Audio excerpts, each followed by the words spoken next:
Bank খাতে নানা সংস্কারের পর কমেছে লুটপাট, রাজনৈতিক প্রভাব খাটিয়ে ঋণ নেয়ার প্রবণতা তেমন নেই।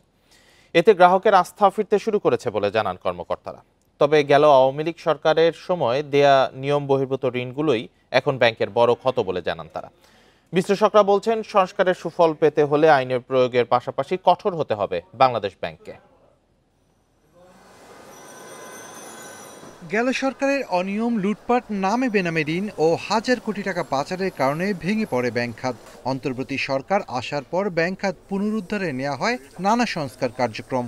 লুটপাটের শিকার ও অব্যবস্থাপনার কারণে 14টি ব্যাংকের পরিচালনা পর্ষদ ভেঙে দেয় বাংলাদেশ ব্যাংক। তবে এখনও দুর্বল 6টি ব্যাংক ঘুরে দাঁড়াতে পারেনি।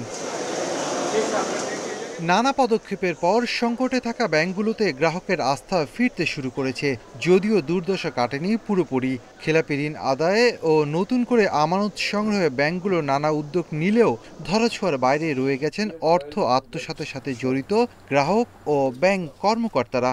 ব্যাংকাররা বলছেন, লুটপাট কমলেও ক্ষত শুকাতে সময় লাগবে।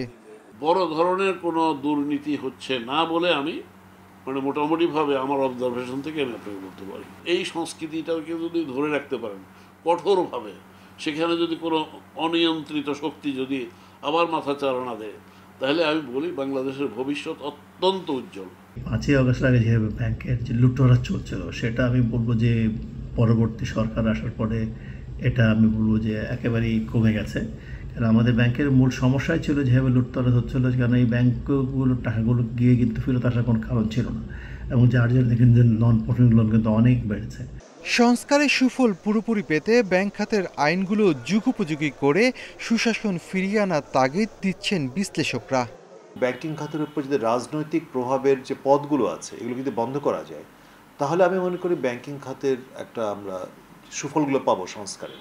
তা না হলে কাগজে কলমে কোনো কিছু অনেক কিছু করা হবে, বাস্তবে যদি প্র্যাকটিসটাকে যদি ঠিকমতো না করা যায়, তাহলে কিন্তু আমরা সেই সুফলটা পাবো না।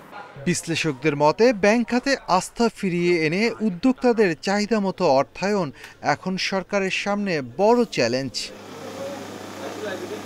শফির আলম সুজন, ইন্ডিপেন্ডেন্ট নিউজ, ঢাকা।